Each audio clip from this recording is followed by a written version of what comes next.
everyone's looking at the current numbers.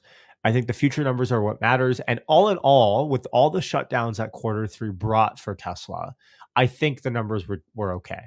Have you seen the core numbers of Tesla? You've looked at them, right? Yes. And of course, yeah. And maybe you can say something about how the structure of the earnings were and how you feel. Was it good or bad? Was it expected? Or I mean, Wall Street had an expectation that was, of course, dampened. That's why they didn't. And EPS, with Elon's word, yeah. Well, I mean, like you said, Wall Street dampened expectations a lot. EPS beat, which is great, but it's funny because I live in a world right now where I don't even look at EPS so much as long as it's not a huge swing one way or another past expectations, because I think we're living in the present when we talk about that a little bit.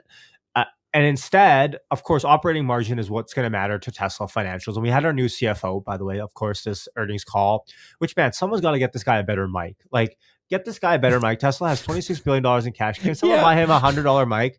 Like the audio level. Anyways, sorry, I'm ranting. But you talk about Tesla financials. Of course, operating margin is what matters in the long haul. I mean, Zach Kirkhorn said this. Said, don't look at gross margin. Don't look at gross margin X ZEV credits. Look at operating margin and follow that, because that's what we're trying to optimize for. I guess you could say the one big surprise was Tesla Energy and the margins that came out substantially higher than what I think people expected for energy, higher than autos, of course. And so now we're living in a pool where people are like, okay, hold on. Is energy going to be a big earner for Tesla moving forward? And of course, Tesla bulls have been saying this for a while. But energy, I think, was probably the biggest surprise for me, because I look at energy as a commodity, just as a commodity. I go, if you can supply energy to a company at a lower price than currently what they're having it at, and of course, there's a lot more to Tesla Energy than just supplying the commodity, because they have the whole VTG and, you can arbitrage and all the software. But putting that aside, if you're able to supply energy to a company at a lower price than currently they're paying for energy, they don't care that it says Tesla on the energy, right? It doesn't matter to them where their power comes from, so as long as it's stable and lower cost than what they have today. So again, I think everyone's looking at the current numbers. I think the future numbers are what matters. And all in all, with all the shutdowns that quarter three brought for Tesla, I think the numbers were okay. Tesla showed some strength during times where factories were literally down. And then, of course, they had to ramp back up. So quarter four will be more indicative. Quarter four, I think, will beat expectations a lot more, just because quarter four is very hot for auto sales, as we all know. Yeah. And then, of course, going into quarter one, it's exciting because the $7,500 tax rebate gets applied at point of sale starting next year. So customers won't have to claim it off their income tax returns. They can get it right when they buy a car, which is the way it is in most parts of the world that they have this. But in America, it's going to start like that next year. So that's awesome. Also, I didn't know that. That's big news for me. But I don't live in the US, so not as big. I'm pretty jealous here from my side, because Germany just cut down the incentives because really? they ran them pretty long, and now they're kind of cutting them down.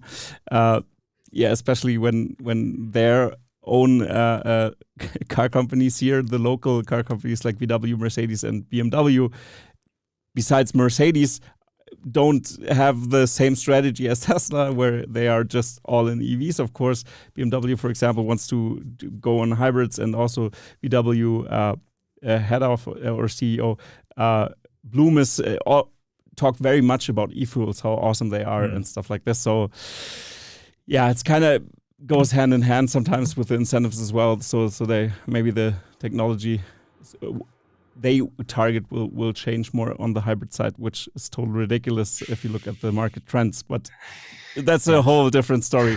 If you look at the competition, I don't know, it's crazy. And talking about the competition here for 1 second, NIO, for example, also had negative margins all the time, and almost every car company has negative margins on their EVs.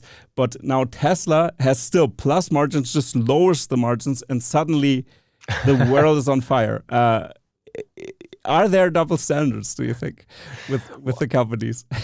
Well, I think it all comes back to valuation. Tesla was valued at all-time highs as a growth story that had margins that were substantially higher, like 5 times higher than legacy, of course, and the operating margins were looking really good. And so what happens often is that you see a disproportionate effect on both the upside and the downside. So I'll explain. So when operating margins start to get to 15, 20 plus percent, like Apple, let's say, you start to get this re-rating of the stock to this like massive multiple, because it's like, holy crap, like you don't find companies that have this level of operating margin that are growing as fast as Tesla is growing. So you start to see some overzealousness at that upside in anticipation for our operating margin to continue upwards.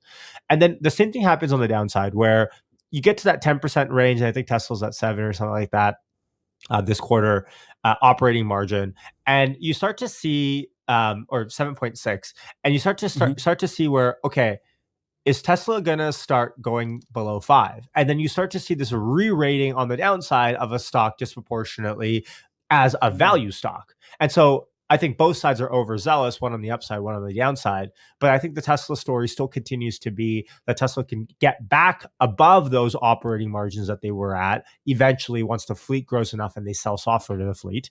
And that continues to be the story.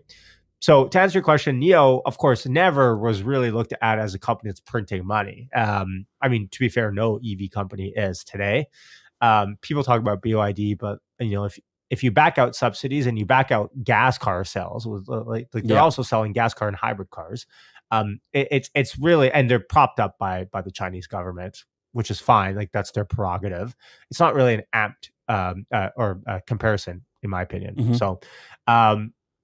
Yes, NIO is a little bit different. But I mean, I hope success for all EV companies. But to be fair, they're all let's like we saw what happened with Lucid. Disgusting numbers, right? Like they didn't even want to. They didn't even want to report their delivery count for this quarter because it was so low, probably.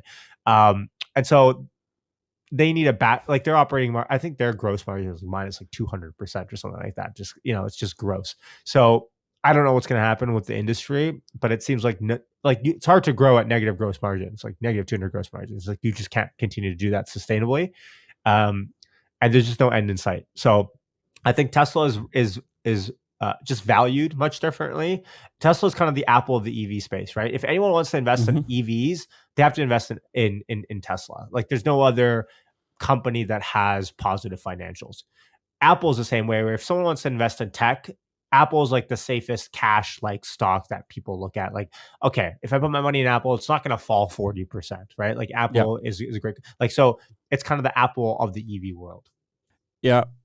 Crazy how this unfolds, how you talked about the story, and you've mentioned Lucid, and I find it I had to giggle there a little bit because I'm thinking about the CEO of Lucid who just bagged like 450 million as pay, and I don't know if that's a good look for the company while not reporting good numbers. I mean, their product itself as a product, because it's again low production numbers. They have low production numbers. That's why it's almost like prototypes, more or less. Many prototypes that more or less that they could, or prototype lines that they have, not massively scaled lines. And of course, their product is good. I mean, the drag coefficient is pretty good. The numbers are great with accelerations and everything. The range is good and everything. And maybe the story for Lucid is that they are backed by, I think was it the Saudis? Yeah, the Saudis are backing Lucid. Maybe that's the growth story, that they say, okay, the Saudis will pour oil money into that thing until it works. And the CEO can get paid 450 million. I would just leave that in the company and try to grow with those 420 million. I think they could use that. Maybe he could have gone with 20 million, like Mary Barra or something in that direction.